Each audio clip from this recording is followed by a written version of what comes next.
Halo Gbgers, balik lagi live sama Mak Min. Hari ini kita akan live bareng dengan salah satu dokter spesialis kulit dan kelamin yang ada di rumah sakit yang ada di RSPI Puri. Nah, sebelum kita ketemu sama dokter Kardiana, aku bakal ngajak Mincer dari Gabak Beauty untuk join live hari ini.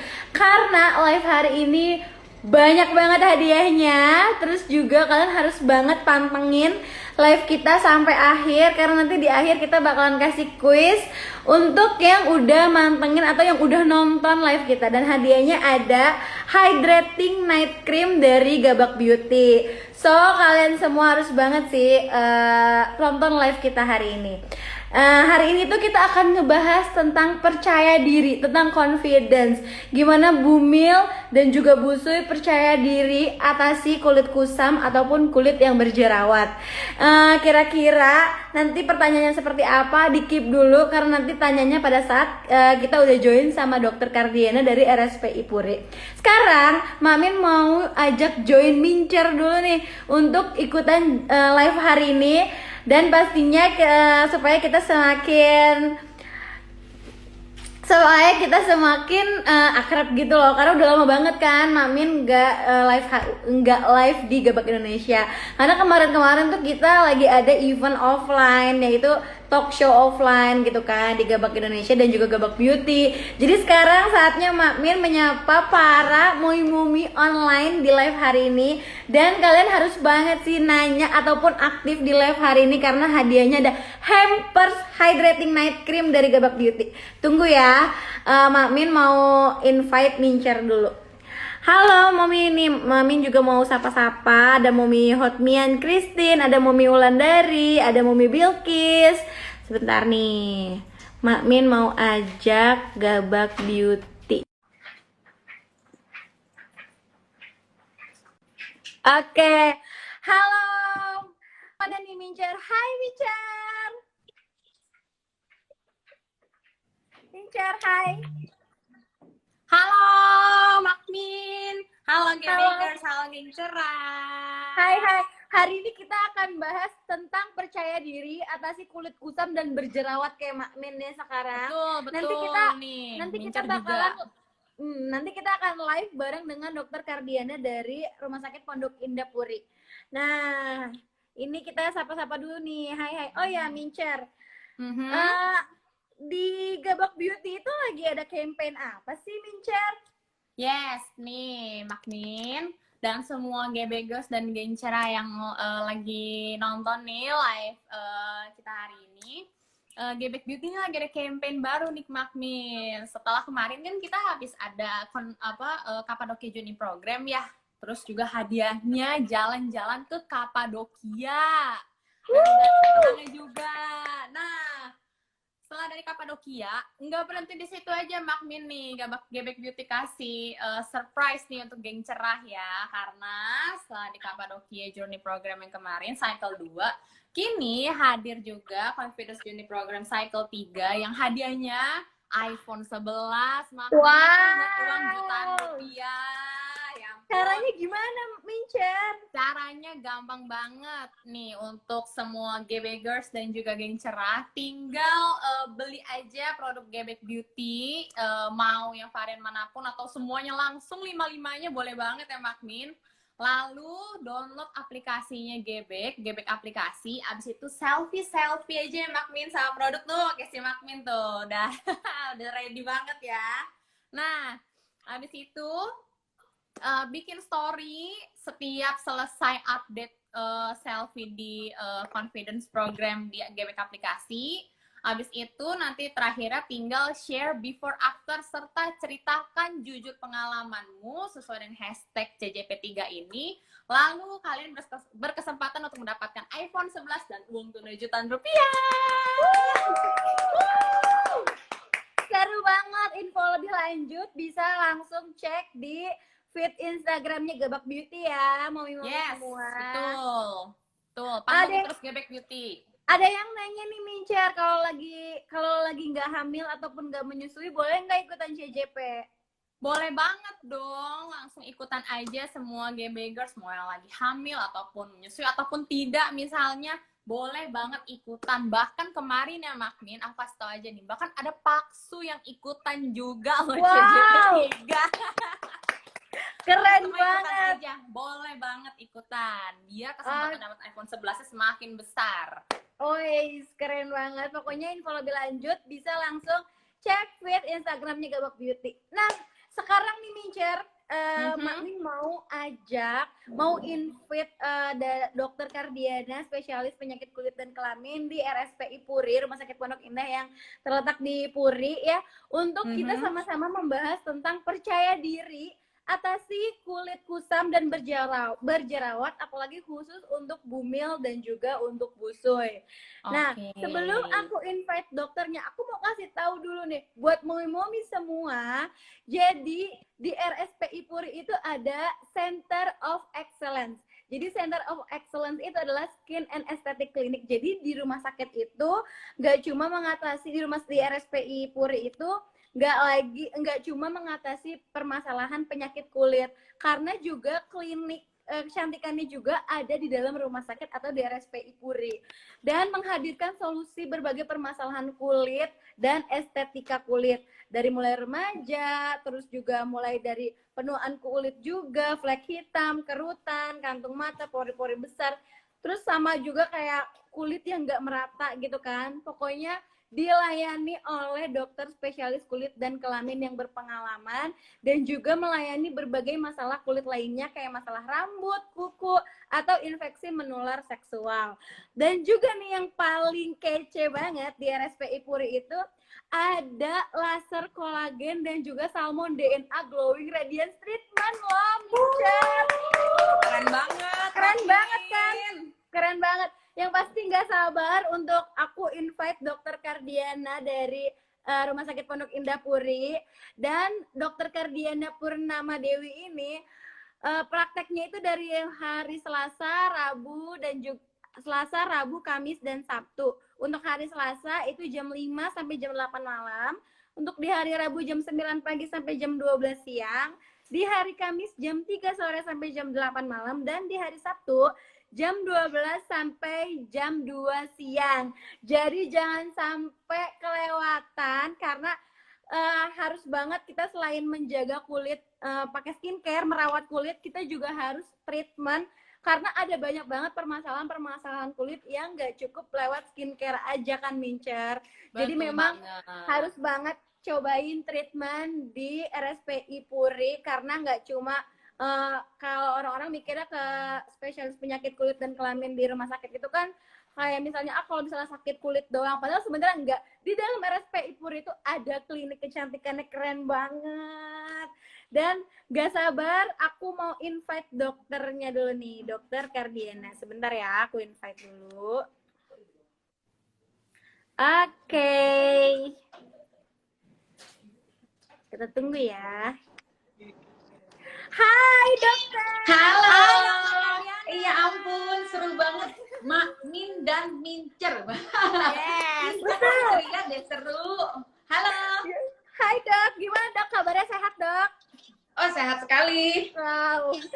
Dokter, aku ketemu dokter langsung insecure ya, walaupun dari Aduh. Karena dokter glowing Ini kan banget. karena layar, ada layar, ada lampu cerah. Kamu Cerah udah banget. cerah 6 bulan, Rika. Bener, cerah banget. Ini pasti karena perawatan di RSPI Puri. Nanti aku juga mau ya ke RSPI Oh Puri iya dong. sama dokter. Di sini komplit loh. Wow, Komplit sekali. keren banget sih dok. Oke, dok, ini aku mau jelasin dulu. Yes. Kalau misalnya Dokter Kardiana Purnama Dewi ini prakteknya itu berarti dalam seminggu ada 4 hari ya dok ya? Ih, betul. Ada 4 hari. Hari Selasa. Betul sekali. Di hari Selasa itu prakteknya sore sampai malam, jam 5 sampai jam 8 malam. Di hari Betul. Rabu jam 9 pagi sampai jam 12 siang.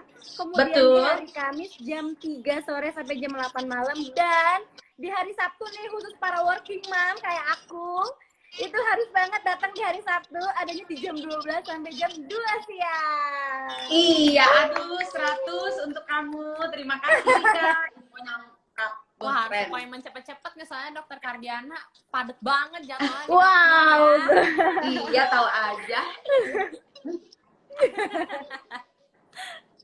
Oke dok, hari ini dok kita mau sharing bareng nih tentang percaya diri atasi kulit kusam dan juga berjerawat, khususnya untuk bumil dan juga busui. Benar, benar. Karena dok biasanya bumil itu kalau misalnya udah trimester akhir gitu kan kayak udah mager deh gitu perawatan gitu kan. Terus juga Iya. busui kalau misalnya setelah melahirkan merasanya kayak udah deh ngurusin popok anak Benar. aja deh gitu kan. Terus tiba-tiba muncul permasalahan kulit ya kan, tiba-tiba kusam, berjerawat, terus juga muncul flek hitam gitu kan. Nah ini kita di sini sharing bareng ya dok ya sama dokter ya. Yes. Oke, nah dok, ada pertanyaan nih dok, kita mulai aja boleh ya dok? Oh, boleh banget kita langsung bertanya-tanya diskusi ya. Oke, siap. Nah dok, jadi untuk permasalahan kulit kusam dan berjerawat itu kebanyakan karena apa sih dok? Awal mulanya apakah karena dari mulai remajanya kayak kurang merawat kulit sehingga pada saat hamil terus juga melahirkan tiba-tiba langsung kusam gitu? Atau memang karena emang hormonnya bumil busui aja nih dok? Oh, oke. Jadi kita hari ini mau bahas bumil sama busui ya. Makmin dan Mincer, oke? Oke. Jadi memang Oke. sebenarnya kalau jerawat, kalau dari awal ini jerawat ini sebenarnya tidak hanya menyerang usia-usia tertentu. Jadi jerawat itu penyebab nomor satu kan karena kulitnya berminyak. Jadi moms semua di sini yang memang kulitnya berminyak, terus kemudian di keluarga ada faktor bawaan nih, mama papa zaman dulu bapak ibunya ada jerawat gitu ya, terus karena faktor juga lingkungan kerjaan stres, terus jarang ngebersihin muka, nah itu biasanya bisa muncul jerawat. Nah pada prinsipnya kalau dikaitkan dengan tadi masa hamil dan menyusui, satu ada pengaruh hormon. Jadi pengaruh hormon ini yang membuat kulit kita lebih sensitif dan lebih mudah berjerawat. Tapi tidak semuanya, Mams. Biasanya kapan sih bisa muncul jerawat? Tergantung faktor hormon, tapi salah satu tandanya adalah ada beberapa Mams nih di sini yang kalau pas mau mens keluar jerawat. Nah, biasanya kalau secara teori, kalau perempuan-perempuan yang pas mau mens itu jerawat, biasanya saat hamil cenderung jerawatnya bisa keluar lebih banyak. Tapi justru kadang sebaliknya, ada pasien yang seluruh hidupnya berjerawat terus, kecuali pada saat hamil malah mulus. Ada juga yang begitu. Artinya faktor hormonal ini mempengaruhi sekali keseimbangan di tubuh dan kulit kita. Nah kalau kita kaitkan dengan masa menyusui sebenarnya hormonnya ini udah mulai nih, ada mau menuju kestabilan, tapi biasanya masih proses belum stabil banget. Namun kalau kita udah habis melahirkan, biasanya kita lelah ya kalau perempuan ini Mams ya. Habis melahirkan tuh rasa udah capek, terus kita kayaknya agak, belum lagi kadang-kadang ada yang baby blues gitu kan, jadi rasanya moodnya kayaknya nggak enak, terus kita kayaknya malas ngapa-ngapain, terus gitu belum lagi kita agak insecure, jadi kita malas ketemu orang, malas merawat diri, capek gitu ya, sehingga itu biasanya akan membuat tentu problem berjerawat dan kulit kusam lebih muncul kembali. Jadi tentu kedua hal tersebut bisa berkaitan gitu. Oke, berarti memang karena hormon yang ada di bumil dan busui juga bisa mempengaruhi kestabilan kulit juga ya dok ya. Ditambah juga kemageran bumil dan busui gitu kan. Iya, Mungkin benar. kurang aware aja kali ya dok. Yes. Oke, dok, pertanyaan selanjutnya dok, ada nggak sih dok kegiatan sehari-hari nih, khususnya kita nih para wanita, yang bikin kita tuh nggak sadar kalau sebenarnya itu kulit kita bisa jadi kusam ataupun berjerawat dari hal-hal yang misalnya yang kita lakukan setiap hari. Kayak misalnya aku pernah dengar nih dok, kalau misalnya lagi masak pun kita harus tetap pakai sunscreen gitu misalnya. Atau misalnya kita di dalam rumah atau di dalam mobil pada saat kita berkendara gitu, kita tetap harus pakai skincare gitu dok. Ada nggak sih dok yang sebenarnya nggak kita sadarin ternyata itu menimbulkan efek nanti di jangka panjangnya gitu dok? Pasti, nomor satu, kalau tidak rajin mencuci muka. Jadi misalnya waktu kemarin WFH banyak banget yang problem kulitnya muncul karena kalau mandi atau cuci muka sehari sekali aja. Karena bangun pagi kan nggak kemana-mana. Mager, langsung meeting, paling sikat gigi, muka kayak nggak apa-apa jadi nggak dicuci. Gitu ya. Kalau sehari 2 hari nggak apa-apa, tapi kalau ditumpuk seminggu, 2 minggu, setahun, 2 tahun, gua keluar nanti lama-lama. Ya. Yang kedua, kalau kita tidak rajin mencuci muka, memang cuci muka sebenarnya nggak usah banyak-banyak, hanya 2 kali sehari saja sudah cukup. Lalu yang kedua, tidak rajin menggunakan pelembab. Karena seiring dengan bertambahnya waktu, kita usianya nambah, kulit kita semakin kering, ya. Jadi itu akan bikin lama-lama keringnya itu jadi kering banget. Awalnya kering dikit, tapi lama-lama keringnya akan berlebihan, sehingga bikin lebih banyak kerut-kerut. Yang ketiga, ini yang biasanya suka males tadi ya, yang ditanya sama Mams ini sama Mak Rika.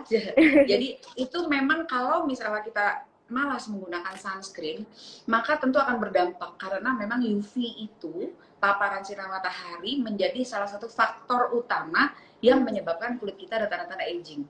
Seperti kulitnya jadi warnanya bisa tidak rata, terus kemudian permukaannya lebih kasar, terus kemudian juga jadi kelihatannya menjadi kusam gitu ya, dan kulit-kulit mati menumpuk. Dan kadang-kadang tapi sebaliknya, kalau kita terlalu sering setiap hari menggunakan scrub-scrub pun tidak baik. Karena dengan kita melakukan atau menggunakan scrub setiap hari, maka kita bisa meningkatkan resiko adanya iritasi di permukaan kulit kita. Padahal permukaan kulit kita itu kan ada lapisan pelindung dan lapisan pelembab yang ada dari sananya. Namun dengan bertambahnya usia dan faktor lingkungan yang kita nggak bisa hindari nih, misalnya ada polusi, terus kemudian juga pola hidup yang tidak sehat, itu akan memperparah. Jadi kadang sehari-hari kebiasaan kita, terlepas dari faktor luar tadi, kebiasaan yang kita lakukan sehari-hari, cuci mukanya males, pakai pelembab tidak rajin, nggak rajin pakai sunscreen, makannya tidak sehat, air putihnya minumnya dikit, makannya maunya manis-manis, gula-gula itu mediator inflamasi, jadi kalau lagi radang tambah radang, ya itu tidak memperhatikan makanan-makanan yang semuanya diproses-proses, yang makanan fast food itu pasti tentu kurang baik dan kurang memberi gizi. Ya, terus kebiasaan tidur nih, nonton drakor terus gitu ya, malam-malam sehari sekali 2 kali, awalnya kayak relax healing, lama-lama tapi jadi keterusan, bawah matanya gampang kerut tuh, banyak kan? Betul. Betul. Relate banget sih, ini kayak TV-nya langsung jelek gitu di hati, di dada aku.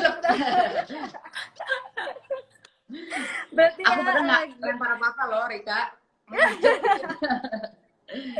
berarti emang Dok, memang kita tuh emang harus konsisten ya Dok ya terhadap sesuatu. Betul. Karena kalau misalnya kita kayak santai-santai sekarang gitu, terus nanti pas di efek di jangka panjang pada saat kita udah mulai berumur 30, 40 tuh udah keluhan kulit makin numpuk, yang tadinya merasa biasa aja, pakai air wudhu aja gitu kan, glowing, cuci muka biasa aja gitu kan, nggak perlu pakai sunscreen dan lain-lain, tiba-tiba umur 35 ke atas udah banyak ragi hitam gitu kan, karena menyepelekan ya Dok biasanya tuh. Betul. Oke, nah jadi Dok, kalau tadi kan udah dibahas nih kayak kebiasaan-kebiasaan Bumil dan juga Busuy, apa aja sih kalau misalnya sebenarnya itu bikin kulit kusam ataupun berjerawat. Nah sekarang nih Dok, kalau case-nya pada ibu hamil dan juga ibu menyusui mengalami kulit seperti itu, mereka tuh tergantung tipe kulitnya sendiri atau memang semua memang akan kena gitu kalau memang kita mager untuk merawat diri gitu Dok? Oke, jadi tentu keluhan-keluhan itu bisa sesuai dengan tipe kulit, tapi ada juga keluhan yang pasti muncul kalau ditumpuk ya. Seperti kebiasaan nggak cuci muka, yaitu siapapun mukanya kayak gimana pun akan timbul masalah, tapi masalah waktunya saja berbeda. Misalnya kalau kalau mukanya berminyak, tentu karena resiko kotornya lebih tinggi, maka otomatis kalau nggak cuci muka akan lebih cepat muncul keluhan gitu ya. Tetapi pada prinsipnya, kan kulit secara umum kita bagi tipenya, ada yang normal, ada yang kering, ada yang kulit berminyak, atau ada yang juga kombinasi. Secara umum kalau orang yang kulitnya normal mungkin untuk timbul masalah biasanya perlu waktu lebih panjang. Namun kalau kulit yang terlalu kering maupun terlalu berminyak biasanya lebih mudah nih kena masalahnya nih Mams. Contoh, kalau kulit berminyak itu lebih gampang pasti jadinya jerawatan. Terus lebih gampang nanti jerawatnya meradang dan makin banyak dan nggak hilang-hilang terus, nggak stop-stop gitu. Sedangkan kalau kulit yang kering itu lebih mudah kelihatannya kusam, karena makin kering lama-lama kulit matinya numpuk dan akan semakin kelihatan permukaannya tuh teksturnya tidak rata. Maka biasanya dari tipe kulit bisa menentukan problem, namun tidak semuanya memberikan problem yang sama. Tapi tentu masing-masing tipe kulit ada problemnya sendiri gitu.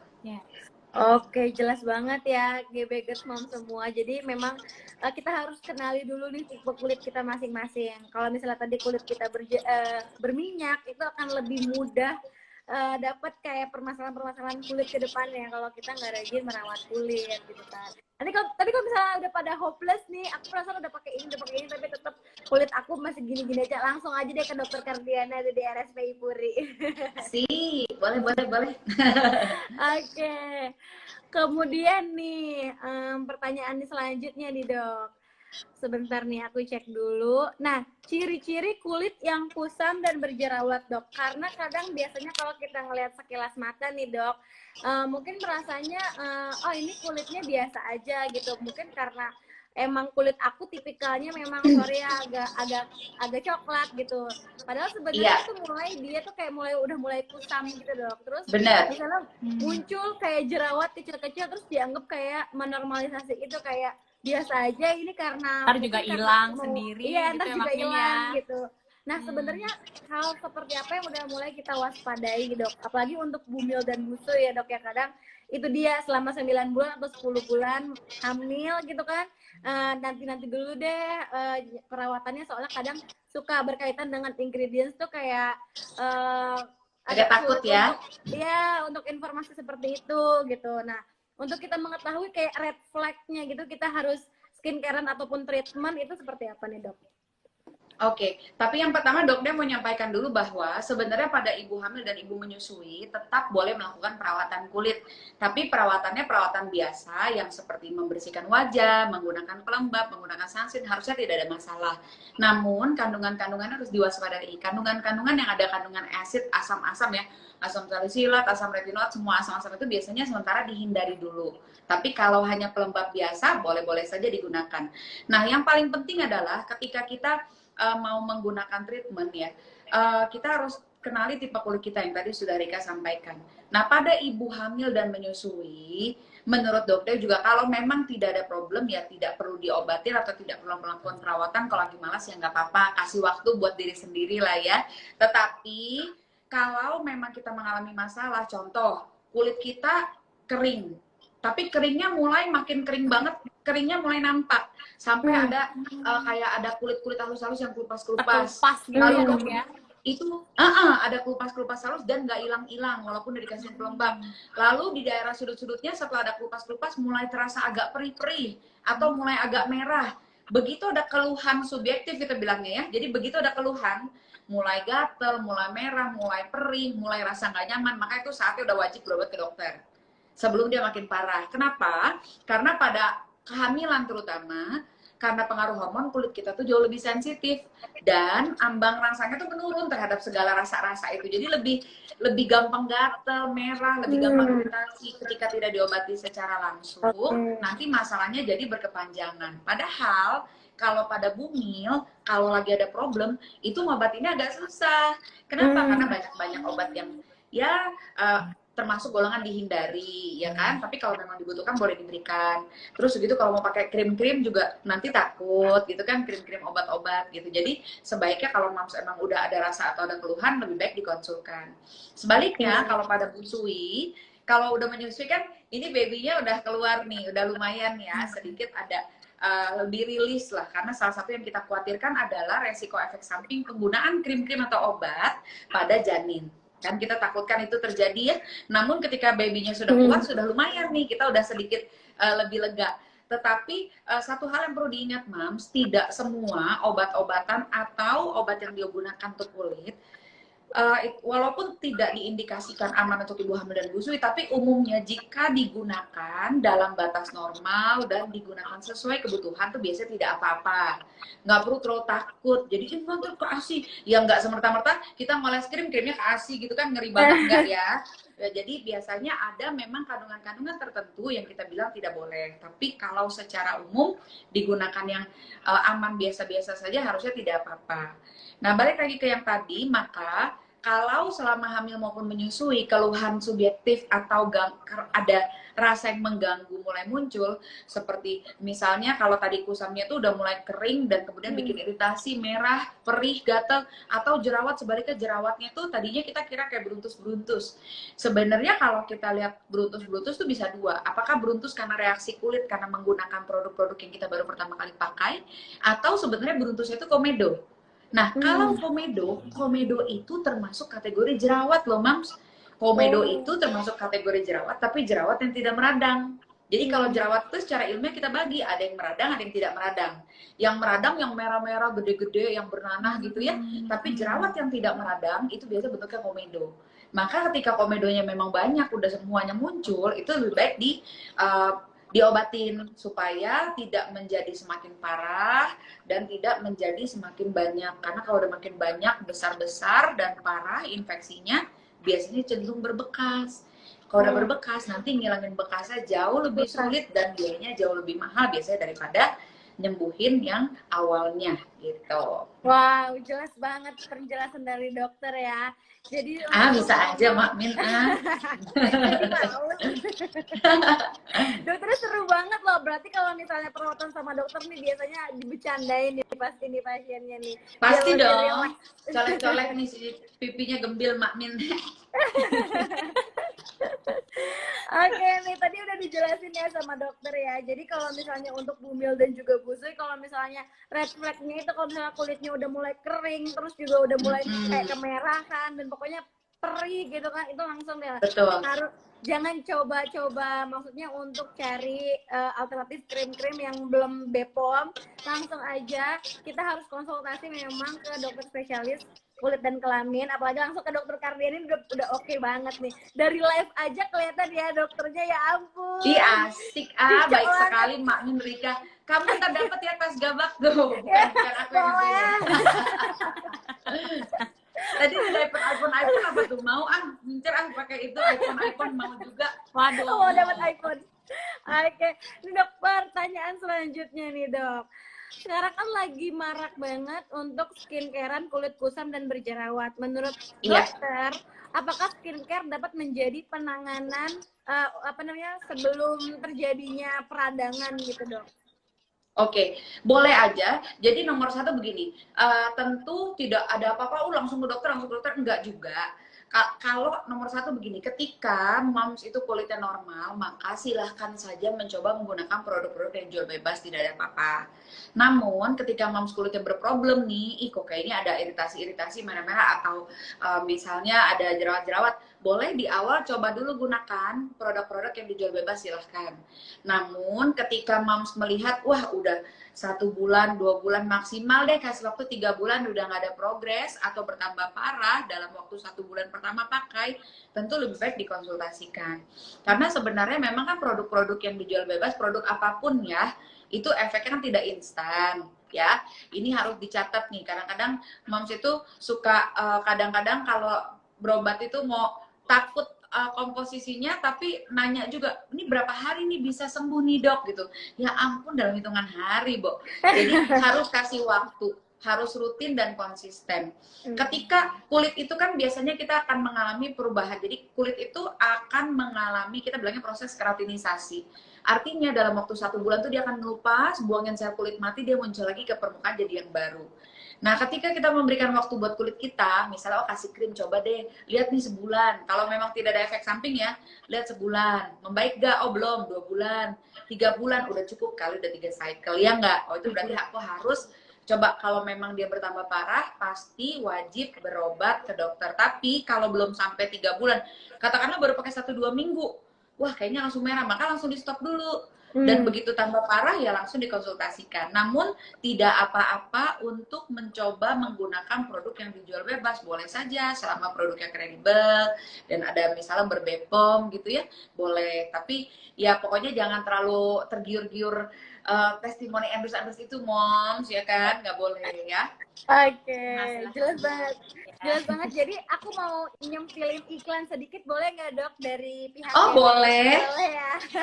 Jadi tadi banyak banget yang nanya. Jadi misalnya skincare untuk bumil dan juga busui itu apa aja yang aman. Jadi Gabak Indonesia ini punya skincare Gabak Beauty, memang udah tersertifikasi BPOM dan juga MUI.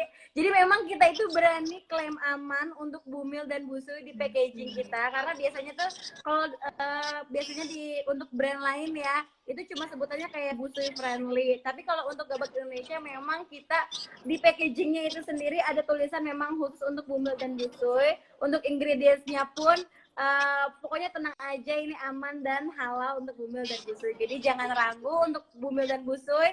Kalau misalnya mau merawat diri pakai Galok Beauty, tapi kalau misalnya permasalahan kulitnya kayaknya udah nggak bisa nih pakai skincare, langsung sama dokter Kardiana di RSPI Puri. Cie, hebat banget Dika. Wih. Oke. Boleh Galok lah, aku Beauty. dapat voucher treatment, boleh dok. Boleh sip, boleh. Khusus lah nanti. Oke nih dok, pertanyaan selanjutnya dok tentang eksfoliasi, karena banyak banget ya dok, mungkin kalau sekarang ini udah banyak banget bertebaran kayak ini adalah pencuci wajah eksfoliasi atau ini pencuci wajah untuk ya misalnya gentle face wash gitu kan. Kalau sekarang mungkin udah pada paham, tapi kalau kayak kakak aku nih misalnya, untuk kakak aku tuh kayak ya udah asal beli aja gitu, ternyata pas dicek jadi tuh kulitnya udah pada kering gitu kan, pas dicek ternyata salah belinya itu yang memang pencuci wajah eksfoliasi. Nah sedangkan sepengetahuan aku dok, eksfoliasi itu kan nggak boleh dipakai setiap hari ya dok ya, untuk yang produk-produk skincare eksfoliasi. Nah kalau menurut dokter eksfoliasi ini sebenarnya seperti apa sih dok? Oke, jadi dokter mau kasih lihat dulu sebentar ya, pakai gambar kulit ini ya. Oh iya, Ngomong keren semincer banget. terlempar loh, nggak apa-apa Iya. itu. Nanti Udah aku hilang. invite lagi. Iya, oke, nggak apa-apa. Nah, jadi dokter pengen kasih lihat, kelihatan nggak ini, ya? Ini adalah penampang kulit. Jadi ini adalah folikel rambut kita. Jadi kalau di atas ini kan kita ada folikel rambut ya, yang keluar kelihatan. Nah, Betul. jadi Mams, kalau dipotong ke bawah, maka folikel rambut ini dalamnya seperti ini, lapisan-lapisannya.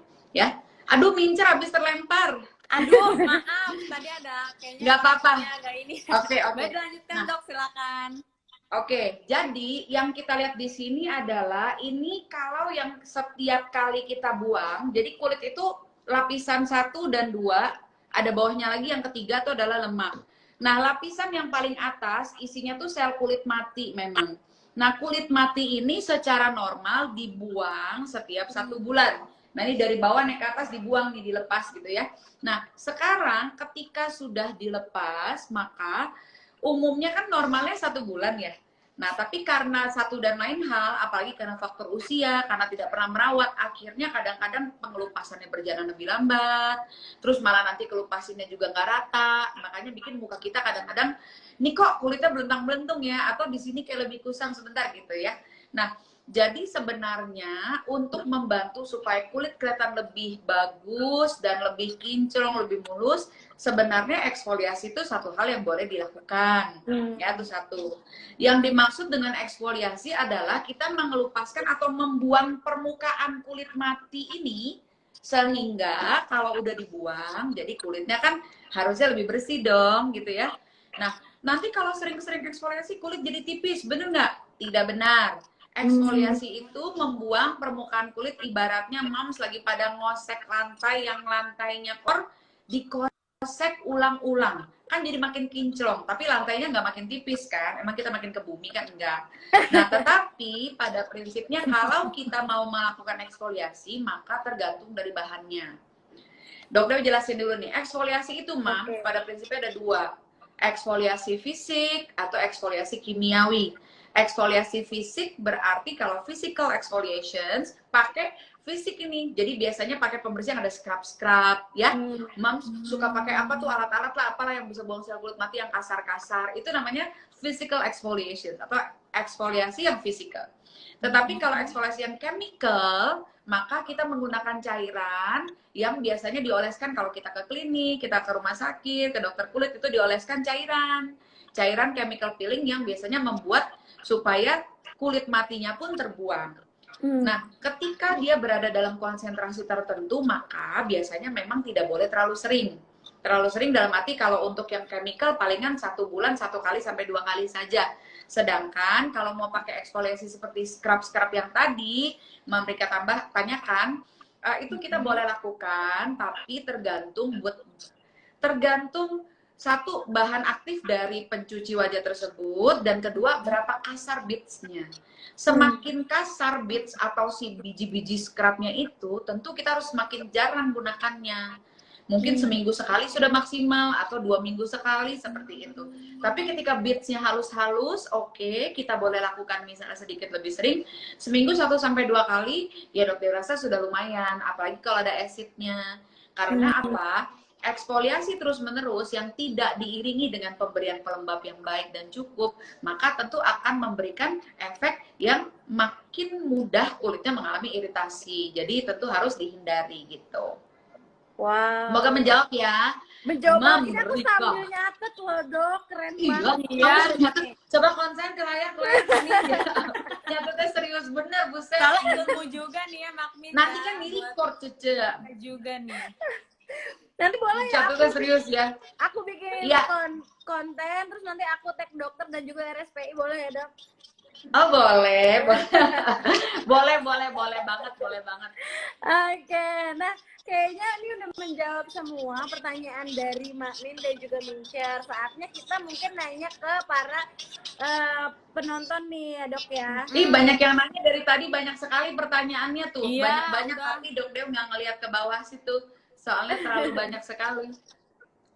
Oke, bentar nih dok, aku cari. Bentar. Nah, ini ada yang nanya nih dok.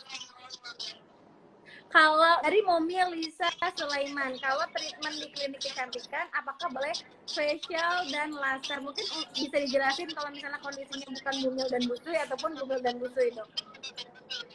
Oke, kalau treatment di klinik kecantikan apakah boleh seperti facial dan laser? Boleh, boleh aja kalau dilakukan oleh dokter. Tentu ada dokter yang berkompeten dan berpengalaman di bidangnya ya. Tahunya dari mana? Kliniknya terdaftar, maksudnya dalam itu ada izinnya, ada surat izin prakteknya dokternya gitu ya, harusnya udah cukup kredibel. Tentu boleh. Tapi sekali lagi yang harus diingat adalah bukan kecanggihan alatnya yang nomor satu ya. Tentu yang penting bukan gunnya tapi the man behind the gun. Wes. Ya nggak? Keren banget. Si Rika ini lucu emang. banget. Apa Rika? Oke, Lucu next. Oke, pertanyaan selanjutnya nih dok. Apa perbedaan skincare yang murah dan mahal? Apakah yang mahal bisa lebih bagus? Carinya agak Oke. beauty lah, Momi Ani. Tuh. Sebenarnya enggak juga. Gini. Ada banyak sekali faktor yang mempengaruhi kualitas sebuah skincare. Bisa karena skincare-nya itu biasanya melalui research. Umumnya sih ya, nih dokter tapi tidak tahu menahu karena sekarang banyak sekali local brand, banyak sekali merek. Namun umumnya kalau yang lebih mahal dan yang sudah lebih lama dikeluarkan, umumnya mereka di awal mereka mempunyai dana untuk research. Kenapa maka dia mahal? Karena dia sudah melakukan penelitian, terutama yang di luar-luar. Ya, penelitiannya udah dilakukan loh ke 10.000 orang dengan gini-gini ditungguin gitu berapa lama gitu ya. Jadi diperhatikan. Artinya jadi kita tahu bahwa oh ini memang baik. Namun ketika dia masih artinya ketika dia memang jauh lebih murah, belum tentu juga tidak baik. Bisa oke juga tergantung dari tipe kulitnya kita. Kalau kita kulitnya tidak rewel, normal-normal saja, umumnya biasanya pakai apapun cocok-cocok aja. Tapi ketika kulit kita sensitif, maka yang menjadi penting dalam satu skincare adalah bukan cuma bahan aktifnya, tapi bahan pencampur. Jadi misalnya sama-sama asam salisilat nih cuma 2%. Aku kalau pakai ini kok tahannya pakai yang ini. Wah, aku perih banget misalnya gitu. Karena bahan pencampurnya tidak sama. Itu kayak resep masakan aja, moms. Misalnya sama-sama bikin nastar, punya dia. Biar kata sama persis, tapi kan beda gitu ya. Sama-sama nastar, bentuknya sama, tapi isinya bisa berbeda. Jadi tidak sama persis. Skincare pun demikian. Karena bahan pencampur itu biasanya penting, maka umumnya kalau kita lihat yang lebih mahal tuh kita lihat bahwa bahan pencampurnya biasanya bisa lebih nyatu ke kulit, lebih ngeblend, teksturnya lebih enak biasanya gitu. Dan kemudian biasanya kalau dia akan lebih sedikit kemungkinan menimbulkan reaksi iritasi atau alergi. Tetapi banyak yang murah pun cukup baik dan efisien dalam memberikan manfaat untuk kulit. Jadi tidak harus lebih mahal lebih baik, ya. Wah, jelas, keren banget penjelasan dokter. Aku senang banget sih ngobrol sama dokter Kardiana. Kita langsung bikin talk show. Iya, aku juga seneng ngobrol sama Rika. Aku dari awal udah lihat, ini ceria ya, lucu Rika ini ceria. Oke, dok. Pertanyaan pertanyaan selanjutnya nih dok, karena tadi kita udah Oke. bahas Bumil, Busui, tapi kayaknya ada titipan nih dari para Busui dia, dari Momi Bilkis. Sebentar nih aku pin dulu. Tadi di atas-atas ada yang dari pertama udah nanya banget loh, kesian. Mesti dilihatin Oh ya, tuh. nanti aku scroll dulu nih dok. Nah nih dok, Oke. ini pertanyaan Momi Bilkis sih kayak lucu banget sih, tapi mungkin ini biar jadi ilmu juga nih buat kita nih dok. Kenapa tipe kulit bapak-bapak yang jarang dirawat cenderung gak ada masalah, sekalinya pakai skincare dia justru malah ampuh gitu dibanding kita nih para wanita gitu yang banyak keluhan masalah kulit tapi pakai skincare ini itu tuh kadang suka nggak ampuh gitu dok, nggak cocok gitu. Pinter Mam Bilkis, berarti observasi orangnya. Jangan-jangan dia perhatiin ini itu suaminya nggak pernah dia apain kok kinclong si bapak gitu ya. Betul. Jadi Mam Bilkis nih dok, dia mau jawab sekarang nih, penting nih Mams, dengerin ya, kita mesti merawat diri. Kenapa? Karena sebenarnya laki-laki itu satu, tipe kulitnya itu dia cenderung lebih tebal daripada wanita. Kulitnya lebih tebal, bukan kulit tebal as if kayak kulit tebal, muka tebal gitu ya. Muka tebal, muka berat, bukan. Tapi kulitnya memang lebih tebal. Karena lebih tebal, apa implikasinya? Kolagennya lebih banyak, Mam Bilkis. Jadi karena kulit mereka lebih tebal, bapak-bapak itu, tuh ya langsung kecewa ya. Mau kulit tebal juga Rika ya. Jadi karena kulitnya lebih tebal, kolagennya lebih banyak. Sehingga kulitnya bapak-bapak itu satu, cenderung lebih lama muncul kerutannya. Kedua, bapak-bapak itu kalau perawatan sih kalau kerutannya tuh munculnya nanti gitu ya. Dan dia itu kadar minyaknya tuh juga tidak berkurang. Kalau pada perempuan nih Moms ya, apalagi setelah menopause, itu biasanya langsung turun banget karena pengaruh hormon. Bahkan di 30-40 tahunan itu kadar minyak menurun sudah dan jelas berkurang banget sehingga membuat kulit tampak lebih kering dan lebih mudah timbul kerutan. Tapi bapak-bapak tidak. Di umur 40-an mereka tetap stabil jumlah minyaknya. Sehingga mereka akan cenderung kelihatan muncul kerutannya lagi-lagi lebih lama. Dan yang paling penting, karena laki-laki itu sebenarnya kulitnya lebih tebal, kolagen lebih banyak, terus dia juga lebih tahan terhadap kerutan. Maka ketika si bapak-bapak rajin melakukan perawatan, mau tahu nggak Mams? Kalau dari jurnal itu dikatakan bahwa seharusnya pada usia yang sama laki-laki itu bisa kelihatan kulitnya lebih muda 15 tahun daripada perempuan. Gak terima, Rika langsung bayangkan 15 tahun, Bo. Jadi jangan heran kalau cowok-cowok yang pada perawatan kinclong setengah mati. Karena segitunya. Karena mereka tanpa diapa-apain, mereka tuh lebih minimal. Ibaratnya kayak kulit orang yang lebih muda gitu. Jadi begitu dirawat langsung kinclong. Oke. Maka kita sebagai perempuan harus lebih merawat diri. Karena kita tuh, wah udah mana ada mens, siklus hormonal fluktuasi. Jadi bener Mam Bilkis ya observasinya. Ternyata si bapak kalau lagi di perawatan sedikit langsung cling, glowing, bagus ya. Maka jangan salah. Oke? Memang begitu jawabannya, karena kulitnya lebih tebal, kolagennya lebih tebal, penuaannya lebih lama, minyaknya juga terus stabil. Sedih banget. Semoga menjawab ya Mam Bilkis. Sedih banget sih aku dok mendengar pernyataan ini, patah hati. tapi ada tapinya, tapi tadi dari penelitian tuh menyambung. Tetapi karena biasanya laki-laki malas dan tidak suka melakukan perawatan, maka ya dia kelihatannya mungkin kebanyakan lebih jebot, kelihatannya kan lebih gak bagus perempuan ya kan. Gitu. Dokter lucu banget sih. Tenang aja, nggak usah takut. Setuju. Oke, dok, lanjut nih. Oke. Dari Momi, bentar. Wah, pada cocok betul. Oke. Kandungan perawatan si kulit Bilkis apa pun aja terpukul. Oke. yang harus diperhatikan dengan baik oleh ibu hamil, dok? Oke, nomor 1, produk-produk yang biasanya mengandung asam retinoat atau retinoic acid, atau kalau obat itu isotretinoin. Itu biasanya tidak boleh karena memang dia biasanya secara teori walaupun kurang dari 2% ya kasusnya ya, tapi memiliki resiko untuk terjadinya teratogenik. Dia bersifat teratogenik, artinya apa teratogenik? Bisa menimbulkan bahaya ke janin, amit-amit ya, jabang bayi ya, bisa menimbulkan bahaya ke janin. Resikonya tapi kurang dari 2%. Itu pun kalau dosis besar, ya. Tapi kalau udah terlanjur pakai terus hamil gimana nih, Mams? Ya nggak apa-apa, stop aja, tenang. Tarik nafas dalam, buang, hembuskan. Nggak usah panik, stop aja. Biasanya tidak semerta-merta habis pakai langsung gitu, tidak. Namun biasanya produk-produk yang semua yang ada itu umumnya tuh memiliki kita sebutnya kontraindikasi relatif. biasanya golongan acid atau asam-asam, golongan obat-obatan, antibiotik itu biasanya kontraindikasi. Kontraindikasinya adalah kontraindikasi ada yang kontraindikasi beneran, ada kontraindikasi relatif. Kontraindikasi relatif artinya apa? Artinya memang selama ini belum ada subjek penelitian ibu hamil dan busui, nggak ada yang mau jadi objek penelitian gitu. Maka jadi tidak ketahuan hasilnya seperti apa. Dan kalau memang dibutuhkan biasanya, contoh kasus jerawat. Kalau jerawat biasa aja, biasanya dokter bilang udah nggak apa-apa lah, tunggu nanti aja gitu ya. Karena apa? Kalau sampai terjadi sesuatu, kan kita sulit untuk men-track kembali apakah benar nih karena obatnya gitu ya. Ya karena mohon maaf ya, kalau zaman sekarang kan banyak nih sindrom yang muncul ya, amit-amit ya baik. Tetapi kalau sampai terjadi kita sulit untuk men-track balik apakah ini benar karena pengaruh obat gitu ya. Namun jika memang dibutuhkan tentu boleh diberikan, tidak perlu terlalu paranoid mam ya. Tidak semua obat habis ditelan blok langsung ke perut, langsung ke lewat plasenta itu tidak. Jadi jika dibutuhkan bisa digunakan, namun kalau tidak dibutuhkan untuk skincare, kit skincare yang mengandung acid ya asam salisilat lah, asam glikolat apa pokoknya hindari aja dulu. Kalau mau pakai yang pelembab-pelembab biasa gitu ya. Nah, kalau perlu langsung aja ke Gabak Beauty, soalnya udah pasti aman dan halal buat Cie. Betul. Oh iya bener. Kita aja nih Rika nih pintar nih. Masuk ya dok.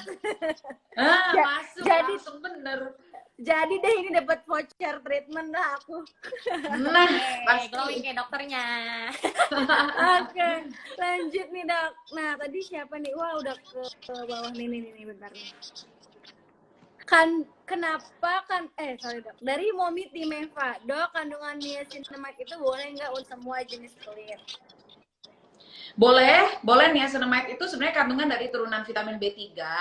Boleh untuk semua jenis kulit. Sekarang lagi cukup tren nih, banyak dipakai nih moms. Banyak yang bilang banyak berhasil gitu ya dengan niacinamide. Niacinamide itu biasanya fungsinya bisa untuk ngilangin bekas-bekas jerawat, noda-noda kehitaman, bisa bantu kurangin produksi kelenjar minyak.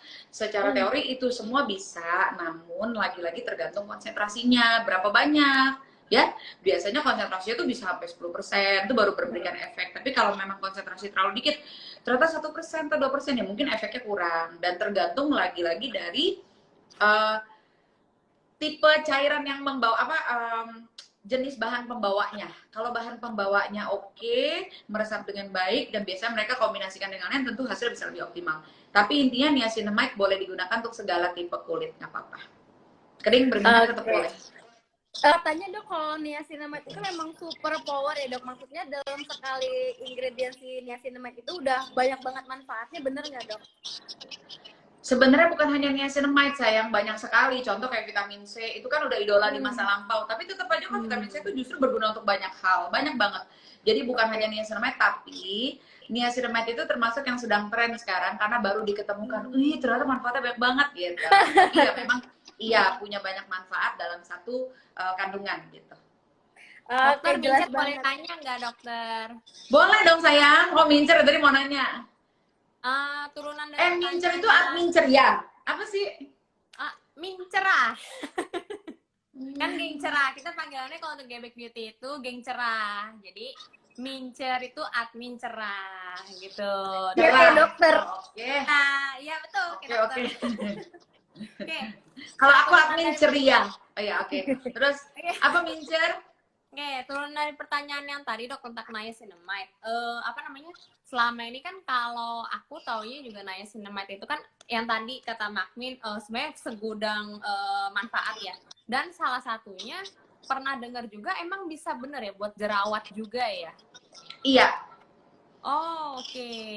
Gimana? Jadi tuh? bisa Soalnya, untuk kulit berjerawat, bisa bantu kurangin kadar minyak dan bantu kurangin bekas-bekas jerawat. Tapi biasanya bukan niacinamide murni, harus dikombinasi gitu. Jadi tapi memang ada fungsi demikian. Oh, oke. Oh, Sip, oke. sip. Jelas banget nih dok untuk semua yang udah terima kasih info ke kita, benar-benar kayak bikin insight baru. Apalagi yang paling aku ingat dari live hari ini adalah itu aku nggak terima banget si laki-laki lebih Suami banyak ya kolagennya. ternyata bisa lebih glowing dari perempuan. Bisa Kalau lebih perawatan, tapi kalau Anda Jangan- perawatan kamu jangan takut, tidak akan kalah. Oke, siap. Aku langsung ke Dokter Kardiana di RSPI.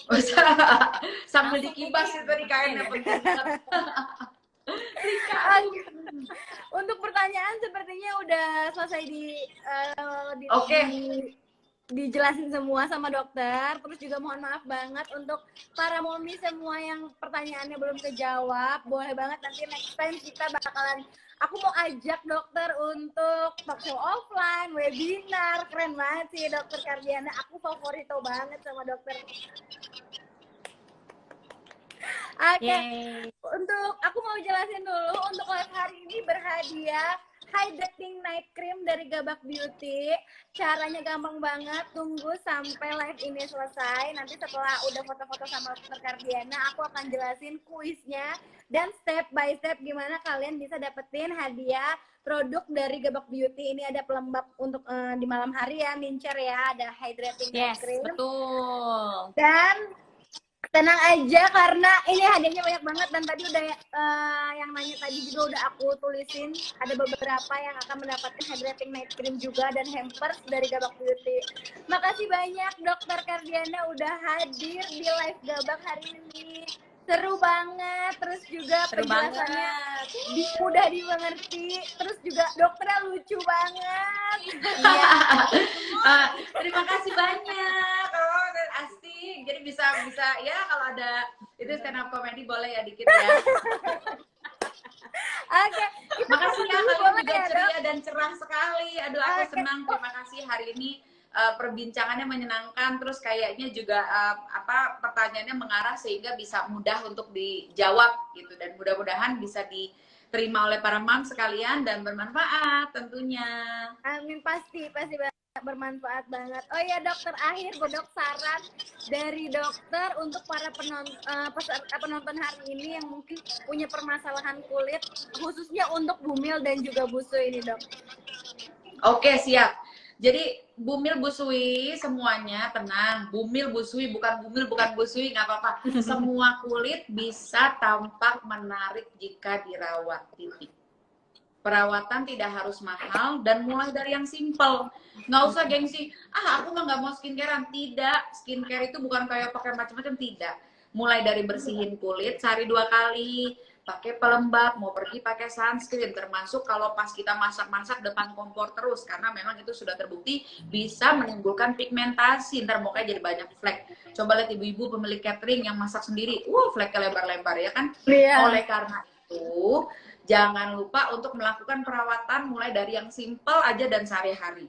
Namun kalau kulit kita memang bermasalah, artinya kalau kulit kita normal pakai apapun boleh, tapi ketika kita mulai ada masalah di kulit, mulai merah-merah, tahu-tahu jadi gatal-gatal atau ada perih, ada rasa nggak nyaman, pokoknya ada permasalahan di kulit yang kelihatannya kok nggak kunjung selesai-selesai, maka jangan ragu untuk berobat ke dokter kulit. Karena apa? Kalau dibiarkan makin lama biasanya akan semakin sulit cari solusi, jadi makin ribet dan akhirnya nanti berkepanjangan, nanti bete sendiri.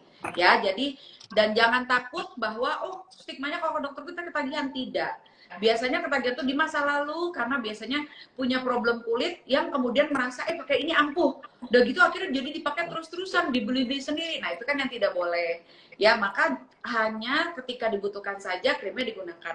Namun secara umum, kalau memang kita ada masalah kulit, jangan lupa konsultasikan ke dokter kulit. Dan kalau memang tidak ada masalah kulit, silahkan gunakan produk yang dijual bebas. Mulai dari yang simple-simple aja, tapi dikonsistenkan dan dirutinkan. Jadi bisa yuk kita biar glowing. Oke. Bisa, aku juga pasti bisa. Yes. Bisa. Thank dok. Oke. Sebelum kita mengakhiri live hari ini, aku boleh foto dulu ya buat di screenshot sama para peserta karena nanti ada kuis di akhir sesinya. Oh, oke. Oke, boleh kita foto dulu. Di screenshot dulu ya, Gebegers. Oke, dokter, aku mau nyanyi sedikit buat dokter, boleh nggak? Wis. Nyanyi Oke, mantap. Happy birthday buat dokter. Happy birthday to you.